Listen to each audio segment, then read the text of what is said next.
Hello friends, आपका Ugratara classes में स्वागत है। उग्रतारा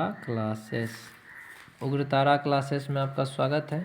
आज हम लोग बेसिक मैथ सीखेंगे, अभाज्य गुणनखंड विधि, जिसको इंग्लिश में कहते हैं प्राइम फैक्टराइजेशन मेथड।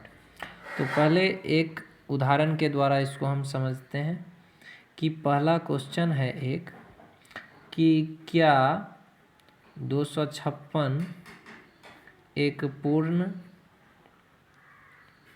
वर्ग या अपूर्ण वर्ग है। तो ये क्या पूछ रहा है, ये सी सेट हो या किसी भी तरह का कंपटीशन का जो गणित है उसमें भी ये चीज़ काम में आएगा, मैथ।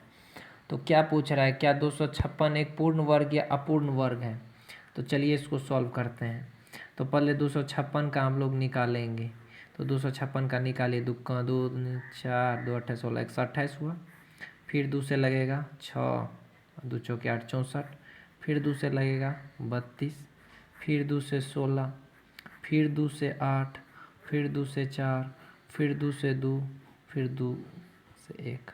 तो कितना 2 हो गया, 2 गुना 2 गुना 2 गुना फिर 2 गुना 2 गुना 2 फिर गुना 2 गुना 2, कितना 1 2 3 4 5 6 7 8।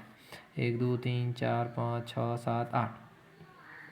तो इसका एक जोड़ा हो गया, इसका एक जोड़ा हो गया, इसका एक जोड़ा हो गया, इसका एक जोड़ा हो गया। तो ये एक पूर्ण संख्या है। जब सबका जोड़ा निकल जाता है तो उसको क्या कहते हैं, पूर्ण संख्या कहते हैं। तो हम देखते हैं कि 256 का सभी अभाज्य गुणनखंड का जोड़ा बन सकता है। बन गया ना सबका। तो ये क्या है, 2 दूनी 4 दूनी 8 दूनी 16 का वर्ग है। 16 का वर्ग है। 256 क्या है, 16 का वर्ग है। तो मतलब क्या है, ये एक पूर्ण वर्ग है। क्या है ये, पूर्ण वर्ग है। समझ में आ गया, कोई प्रॉब्लम है। जब जोड़ा निकल जाता है तो उसको हम कहते हैं पूर्ण वर्ग, और जोड़ा नहीं निकलता है तो उसको क्या कहते हैं, अपूर्ण वर्ग। जैसे एक और क्वेश्चन देखिए यहाँ पे, क्या 200 एक पूर्ण वर्ग है।